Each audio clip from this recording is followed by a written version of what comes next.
Amigos, muy buenas noches. Bienvenidos a esta edición de Agenda Política. Soy Enrique Castillo. Y como siempre, los invito a que la próxima hora nos acompañen para tener conjuntamente con nuestros invitados los mejores análisis de hoy día con relación a lo que pasó y a lo que pasará, lo que probablemente pasará. Ayer, pues tuvimos un empate con la selección peruana preparándonos para el Mundial. Después, las noticias no han sido del todo buenas, empezando por una situación sumamente desagradable, pero más que todo injusta y de lo más condenable, cuando una fiscal puso en libertad a dos confesos violadores de una terramoza, de una agencia de transportes. Esto, como digo, acto condenable de parte de la fiscal que tenía que recibir el caso, pues ha sido ya criticado por el fiscal de la Nación, quien ha dicho que habrá una sanción ejemplar. Después, ya lo que hemos tenido son los temas políticos que ustedes ya conocen, y hoy tenemos una nueva encuesta de Ipsos, que fue publicada por el Diario del Comercio, donde el presidente de la República nuevamente cae, y esta vez la caída es dura porque la desaprobación ha pasado largamente a la aprobación. La semana pasada teníamos la de Datum, que fue publicada por el diario Gestión y Perú 21, donde el presidente todavía mantenía un punto por encima la aprobación, pero ahora, una semana después, se derrumbó la aprobación del presidente, que pasa a 37%, mientras la desaprobación 48%. Más peruanos entonces, casi la mitad del país, desaprueba la gestión del presidente de la República y solo un 37% la aprueba. Bien, vamos a analizar estos temas con tres invitados el día de hoy. Un miembro del gabinete ministerial, un miembro del Congreso y una política que no está en ninguna de las instituciones ahora, pero que tiene pues mucha capacidad para hacer este análisis. Nuestra primera invitada es la ministra de Cultura, Patricia Balbuena. Con ella vamos a conversar en los siguientes minutos. Ministra, muy buenas noches, ¿cómo está usted? Buenas noches, Enrique, ¿cómo estás? Gracias por estar aquí. Muchas gracias. Ministra, dura cifra la de la desaprobación del presidente, que ya pasó largamente a la aprobación. ¿Cómo analiza usted este tema? En primer lugar, ¿cree usted en las encuestas? No, creo que las encuestas son siempre una foto importante que hay que considerar, pero son también una foto de las expectativas y percepciones ciudadanas que nos obligan a revisar también, digamos, ¿no?, qué estamos haciendo para comunicar adecuadamente, pero también para llegar a las diferentes regiones y a todos los grupos de ciudadanos y poder percibir nosotros mismos directamente qué es lo que nos toca también revisar y corregir, ¿no? Entonces, creo que son importantes, son fotos importantes que hay que siempre considerar, ¿no? Muy bien, la foto ahora los desaprueba. Desaprueba el gobierno en la figura del presidente de la República. Y le pregunto, ¿por qué esa caída, tercera encuesta consecutiva que el presidente cae? A pesar de que viaja, a pesar de que el canal del Estado pasa todo el día las actividades del presidente, ¿qué está fallando? Creo que hay que analizar también varios factores, ¿no? Un factor importante es mirar la sobreexpectativa que ha tenido también el cambio con nuestro presidente y este gabinete. Ha habido, digamos, hay mucha expectativa de cambios rápidos que creo son importantes, entonces acelerar también. El presidente ha señalado que ha pedido 6 meses para poder mostrar estos cambios. Y creo que la sobreexpectativa tiene también un reflejo en estas encuestas. De otro lado, también creo que es importante mirar en conjunto, ¿no? De 4 peruanos, 3 desaprueban en realidad no solamente al Ejecutivo, sino en realidad todas las instituciones. Vamos a ir a esa pregunta, pero yo me quiero concentrar en el primer tema, porque las razones por las cuales la población desaprueba al presidente de la República son: en su gobierno hay corrupción, no lucha contra ella, porque no se ven mayores avances en la economía, no está preparado para el cargo, no se preocupa por mejorar la seguridad ciudadana, su falta de liderazgo, su falta de manejo político, no se ven avances en la educación, no cumple con sus promesas, no es una persona sincera, no dice la verdad, no se ven mayores avances en la reconstrucción de desastres naturales. O sea, hay una negativa calificación a el presidente de la República y a su gestión. ¿Por qué? En general hay un sentimiento de desconfianza generalizado, ¿no? Entonces creo que ahí tenemos que reforzar los mensajes. Mira, el presidente en su discurso y en las políticas aprobadas de este gobierno que han sido publicadas y que fueron explicadas por nuestro premier en el Congreso, plantean 5 ejes de trabajo, ¿no? El primero es el tema de la integridad y la lucha contra la corrupción. Se ha creado una Secretaría de Integridad que no había y que ahora le da la institucionalidad y la fuerza para poder enfrentar el tema, digamos, ¿no?, que nos atañe a todos, que es el tema de la corrupción. Estamos con las facultades delegadas, se ha aprobado el decreto legislativo que establece una serie de mecanismos para acelerar la reconstrucción y la próxima semana estaremos en Piura, ¿no es cierto?, informando de todos estos mecanismos y cómo vamos a correr la máquina, vamos a hacer correr la máquina para que la gente realmente sienta que ya se están resolviendo los problemas, ¿no? Entonces, también, digamos, se han creado y se han tomado diferentes medidas que creo no se están evaluando, ¿no? Y nos están seguramente comunicando de la mejor manera para que esto pueda cambiar la expectativa y que nos refleja la foto que hemos visto ahora, ¿no? Pero a ver, el presidente de la República, como le digo, todos los días viaja. Ha dirigido ya un mensaje a la nación. Y en ese mensaje a la nación hizo una serie de anuncios. Y esta encuesta, el trabajo de campo se ha hecho posterior a ese mensaje a la nación. El presidente habla todos los días, pero parece que no le creen. Como te decía, ¿no? Yo creo que en general hay un sentimiento de desconfianza y hay un sentimiento de que los cambios tienen que ser un poco más acelerados. De otro lado, también tenemos otro contexto, otra variable que hay que mirar.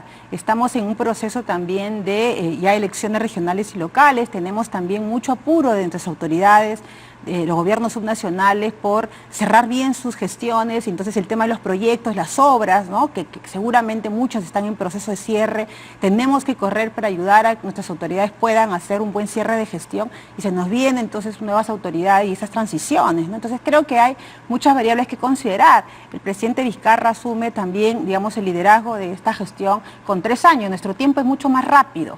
No es el mismo tiempo con el cual un presidente puede ser evaluado, digamos, al inicio de un gobierno de 5 años que de 3. Entonces creo que también ahí hay que sopesar las diferentes variables, pero creo que como gabinete estamos también comprometidos, todos los ministros y ministras, a cumplir y reforzar seguramente un papel de mayor vocería, ¿no? Y de establecer y en cada uno de nuestros viajes poder también trasladar estas 5 líneas de gobierno y todas las medidas que estamos trabajando en cada una de ellas para poder cumplir las expectativas ciudadanas, ¿no? Pero mire lo que piensa la gente del gabinete, si podemos ver el cuadro, porque ahí también hay un tema delicado. ¿Nos ponen el cuadro, por favor? El primer ministro, cuando le preguntan a la población sobre la aprobación ahí está, la aprobación del primer ministro, de la gestión del primer ministro, 47%, o sea, casi la mitad del país también la desaprueba, solo el 21% la aprueba. Y ministra, cuando se pregunta por los ministros, la mayoría de los ministros tiene arriba del 40% de desaprobación. O no los conocen, o no les creen, o no están haciendo una buena gestión.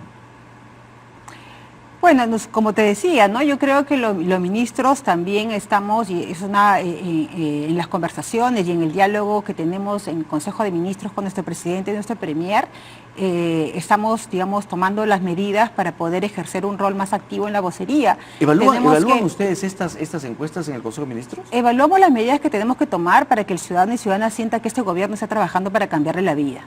Eso es lo que evaluamos. Evaluamos dentro de lo que nos toca sectorialmente hacer para que nuestro trabajo sea, digamos, corra a un ritmo mucho más acelerado, porque nuestro tiempo es más corto también, y tomamos las medidas en relación a eso. Entonces, creo que todas las percepciones de los ciudadanos en estas fotos de las encuestas, como te decía de un inicio, hay que respetarlas, son considerables, pero hay que también, y nos obligan entonces a tomar medidas para poder contribuir a que las expectativas y la confianza ciudadana, que es lo más importante, pueda recuperarse, ¿no? En realidad, en el Ejecutivo, pero también en el resto de instituciones, ¿no? ¿Fue un error aprobar el incremento del impuesto selectivo al consumo? Fue una medida que, digamos, dada el contexto y dada la situación de nuestra economía, había que tomar, ¿no? Entonces todas las medidas no siempre son, como toda decisión en política pública, tienen actores, digamos, con los cuales podemos coincidir y con otros no. Creo que el tema ha sido importante en relación al contexto y evaluaremos, digamos, el tema de cuáles han sido las consecuencias de esta decisión pública, digamos. A estas alturas, una primera foto, ¿le dice a usted que fue malo hacerlo? Yo no creo que, digamos, la decisión sean, digamos, malas o buenas, son oportunas o no, digamos, ¿no? En el contexto que, digamos, en relación, yo no logro todavía y creo que como gobierno creemos que hemos tomado la medida que correspondía, ¿no? Muy bien. Cambiar al ministro de Economía, ¿fue un error también? No bueno o malo, oportuno o inoportuno. ¿Fue oportuno? Los ministros somos, digamos, trabajadores de confianza y dependemos de la confianza de nuestro presidente, de nuestro premier, quien nos elige para, digamos, desempeñar la función que nos encarga, ¿no? Y cada uno de nosotros entonces siempre tenemos muy presente eso. Los ministros trabajamos en tanto tenemos esa confianza y en tanto nos sentimos cómodos con los lineamientos que tenemos que seguir. Entonces yo creo que los cambios en los ministros son, digamos, decisiones que también hay que considerar, pero que en realidad lo más importante son los lineamientos de hacia dónde vamos, ¿no? Y las personas podemos ir cambiando, pero los lineamientos tienen que mantenerse y creo que nuestro presidente los ha marcado en los 5 lineamientos de nuestras políticas de gobierno. Yo le preguntaba esto porque la principal consultora de riesgo en el mundo, Evocia Group, dice que la renuncia de Tuesta muestra la debilidad de Vizcarra. Y ya se ha hecho casi como digamos, como una frase, aquello del gobierno débil.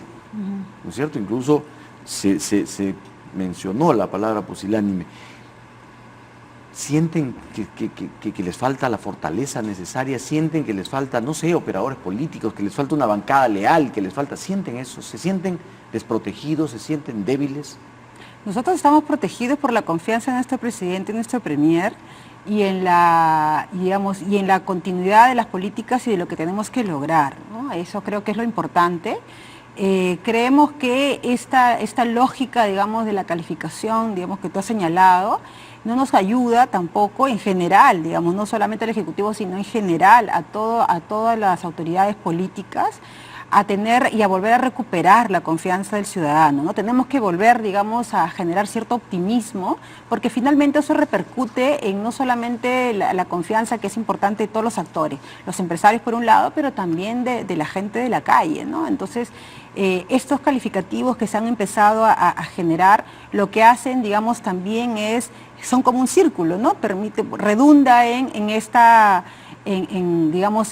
aparente fragilidad, ¿no? Entonces nosotros creemos que en realidad seguramente hay siempre cosas que evaluar y corregir, seguramente hay cosas que fortalecer, seguramente hay cosas que mejorar, hay que comunicar de mejor manera, seguramente hay que leer, digamos, otro tipo de variables, pero creemos que estamos trabajando para lograr finalmente lo que el presidente nos ha encargado, que es que el 2021 lleguemos como un país, digamos, más encaminado, con una economía estable y que nuestros ciudadanos sientan que su vida ha mejorado, ¿no? Muy bien, usted ha hablado de las sobreexpectativas de la población, ha hablado de otras variables que son externas al gobierno. Pero yo le pregunto, ¿qué ha dejado de hacer el gobierno? ¿Qué no está haciendo el gobierno? ¿O qué hizo que no debió hacer el gobierno que se traduce en esta desaprobación? Porque todos los gobiernos, por lo menos los últimos 3 o 4, siempre le han echado la culpa al tema de la comunicación. Seguramente comunicamos mal, seguramente no comunicamos lo suficiente, pero ¿es un tema solo de comunicación o es un tema de gestión? Lo que se ha comprobado, por ejemplo, en el caso del gobierno de ustedes, es que el presidente, en el caso del selectivo al consumo, por ejemplo, en el caso del selectivo al consumo, el presidente avanza y respalda y dice ni un paso atrás y después da pasos atrás cuando negocia con los transportistas y les decide devolverles el selectivo. En fin, eso, por ejemplo, ¿no son errores que deberían evaluar y deberían reconocer? Bueno, pero en realidad hay un tema importante, ¿no? Es decir, se le pide a este gobierno que haga política, ¿no? Y la política también implica poder dialogar, y el diálogo te va a llegar a determinados acuerdos y a otros puntos en los cuales no puedes consensuar, ¿no? En este gobierno el presidente ha marcado como nuestro premier que este es un gobierno que busca dialogar en primer lugar para poder tratar de construir acuerdos, ¿no?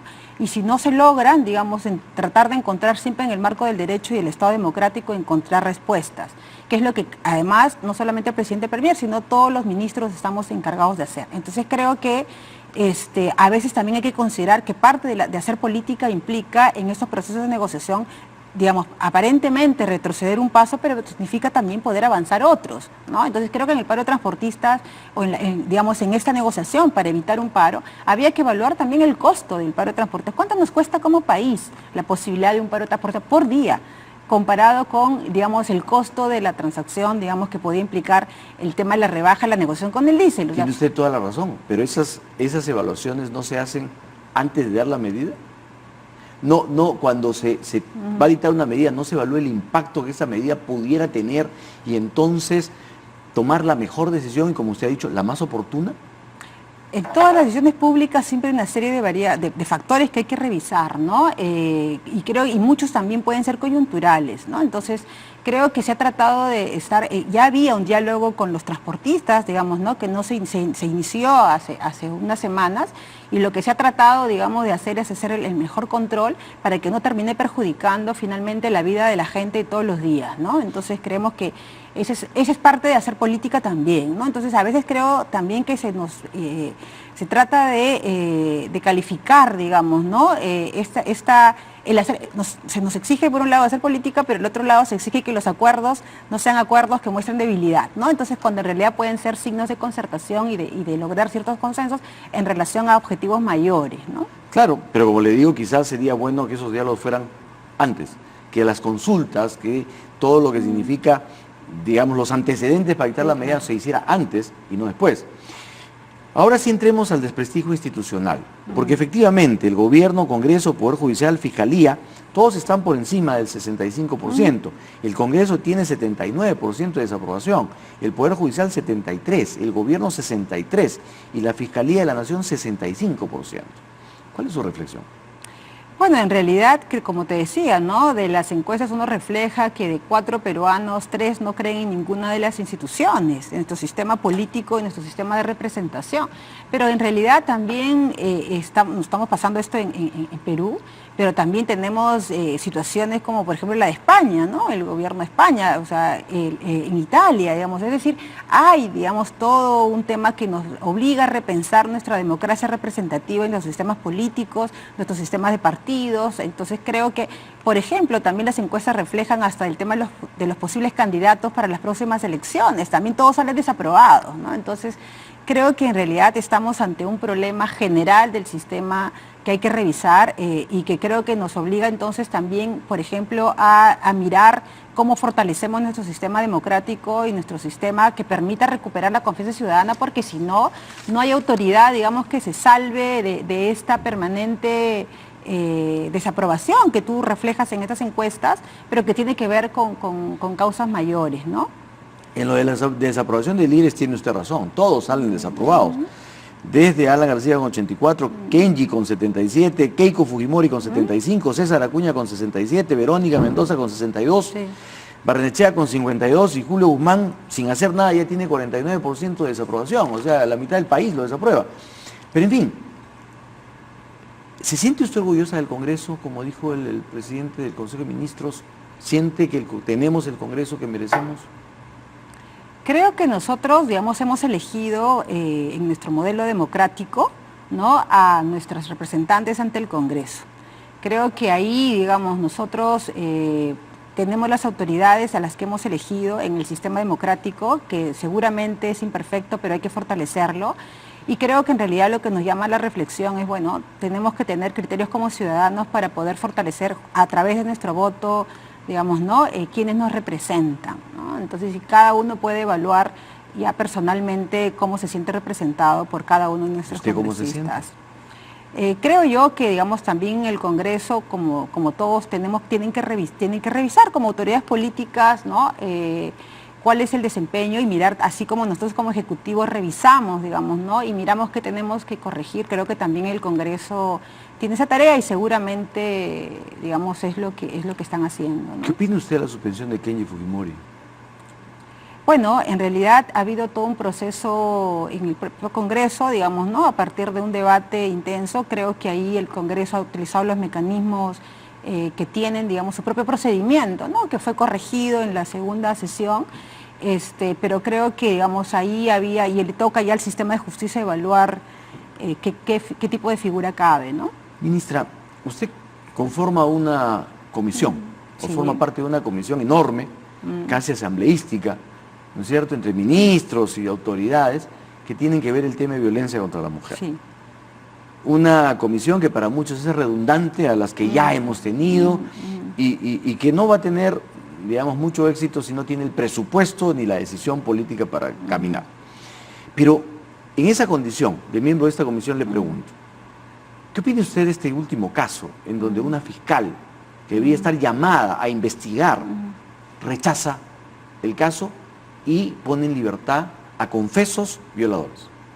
Bueno, en realidad, como ya lo ha señalado también la ministra de la Mujer, digamos, ¿no? Y como lo ha señalado el propio fiscal, ¿no? Es decir, tenemos fiscales y jueces operadores del sistema de justicia que en realidad deben fortalecer su capacidad y su preparación para atender de manera adecuada la protección de los derechos de estas víctimas, ¿no? Es decir, personalmente creo que la fiscal no ha dado, digamos, ¿no? La respuesta que el sistema espera y que la víctima espera que le dé, que es protegerla frente a un caso flagrante como el que ella ha denunciado, ¿no? Y que es terrible porque nos da también la señal a todas las mujeres que pueden estar en esta situación o las que podemos estar en riesgo, ¿no? De que tenemos un sistema de justicia que no está respondiendo justamente a esta demanda, ¿no? De protección, ¿no? ¿Cuál es la situación de la trabajadora del lugar de la memoria? ¿Terminó el proceso administrativo? Sí, estamos ya por cerrarlo, ¿no? Estamos ya por notificarlo como corresponde, ¿no? A la trabajadora. No, porque eso le corresponde a la Secretaría Técnica, ya seguramente la próxima semana se lo podemos comunicar públicamente, ¿no? Ministra, usted es presidenta de una comisión del Bicentenario del Poder Ejecutivo. Sí. Y ayer presentaron ustedes el nuevo logo del Bicentenario. Sí, ayer nosotros tuvimos una ceremonia muy significativa, que fue la premiación de los ganadores del logo y la canción, que nos van a acompañar durante toda la celebración del Bicentenario 2021-2024. Y creo que es importante también señalar que el Ministerio de Cultura ha tenido la confianza tanto de nuestro premier, de nuestro presidente y del gabinete, para que sea el ministerio que pueda coordinar y articular toda la celebración, ¿no? Que es digamos, la celebración es todo el paquete de la agenda conmemorativa, que significa los proyectos, la reforma, los proyectos culturales, ¿no? El discurso del Bicentenario, digamos, ¿no? Y todo lo que esto nos implique para llegar al 2021, digamos, ¿no? Con un país, digamos, que pueda celebrar sus 200 años como se lo merece, ¿no? ¿Satisfecha con los resultados del concurso? 15.000 personas votaron a favor, digamos, ¿no? Y participaron activamente. Creemos que el logo y la canción realmente significan, el logo, por ejemplo, representa este movimiento, digamos, ¿no? De El Perú se mueve, y creo que eso es lo importante que hay que recuperar, ¿no? Cuando decía, este tema, digamos, todo el día la gente está haciendo algo, ¿no? Todo el día está haciendo algo por mejorar su calidad de vida, desde la migración, digamos, ¿no? Hasta todos los días levantarse a las 5 de la mañana para poder ayudar a que sus familias tengan mejores oportunidades. Eso es lo que creemos que tienen que representar, esa fuerza, esa voluntad, ¿no? Ese optimismo es lo que queremos, digamos, plasmar en este sentimiento que nos acompaña hacia el 2021, ¿no? Muy bien, ministra. Ojalá que esa misma energía se la ponga a esta lucha contra la violencia contra la mujer. Lo que está pasando ya no solamente a nivel de la población, sino de las autoridades, es realmente impresionante. Nunca lo habíamos visto. Y sobre todo que una fiscal mujer rechace un caso y ponga en libertad violadores. Si esta comisión se demora como las que siempre hemos tenido en el Perú, pues va a ser no solamente frustrante, sino indignante para la población. Así es que ojalá que haya trabajo y sobre todo que haya presupuesto para implementar las medidas. Mira, nosotros como gabinete y el presidente y el premier, esta comisión, digamos, ¿no? Es una comisión casi de urgencia que tiene que atender una demanda demasiado grande, ministra. Ya le digo, es una asamblea y las asambleas son paquidérmicas, no avanzan. Eso es lo malo. Entonces, no es ejecutiva. Hay que esperar entonces, esta comisión lo que busca es dar medidas urgentes, ¿no? En realidad no es marcarse, ya hay todo un marco normativo, ya hay un marco legal. Ya el fiscal de la Nación les dijo, Claro. ya hay leyes, Así ya hay es. medidas. ¿Por qué no se agarran de eso y caminan en Pero lugar de estar pensando en dar nuevas medidas? Es que la comisión no pretende cambiar, digamos, el marco normativo, lo que pretende es fortalecer los mecanismos, el marco normativo, y revisar lo que estamos haciendo para poder fortalecer, para dar una respuesta efectiva, digamos, no solamente para atender a las víctimas, sino para prevenir y para evitar que esa sociedad siga. Que en la permanente revisión va muriendo mucha gente o hay gente que va quedando ya no solamente con heridas físicas, sino psicológicas de por vida. Mientras más se demoren, más peruanas, más niñas, más niños sufrirán el tormento de vivir o de estar en algún momento en las manos de estos absolutamente comprometidas, salvajes. ¿no? No solamente acompañamos y apoyamos a la labor que le toca al Ministerio de la Mujer, sino que también como gabinete estamos, digamos, bastante involucrados en fortalecer, digamos, ¿no? Que estas medidas sean, digamos, lo más efectivas posibles, ¿no? Muy bien. Ministra, muchísimas gracias por su presencia. Muchas gracias a ti. Muy amable. Muy amable. Vamos a una pausa, regresamos.